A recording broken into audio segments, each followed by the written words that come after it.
Je te montre comment un levier de vitesse fonctionne. Voici un schéma qui représente mon levier de vitesse. Vous remarquez que c'est le même schéma qui est dessiné sur le levier de vitesse dans la voiture.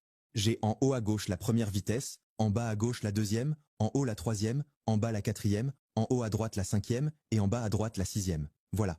Et pour finir complètement à gauche, en haut, j'ai la marche arrière. Pour l'instant, on ne va pas parler de la marche arrière. On garde ça pour la fin de la vidéo. La première chose à savoir, c'est que ici, au centre de mon schéma, c'est le point mort. Le point mort, ça veut dire 0, 0 vitesse. Et la deuxième chose à savoir, c'est que de chaque côté du point mort, ici et ici, j'ai ce qu'on appelle les ressorts de rappel.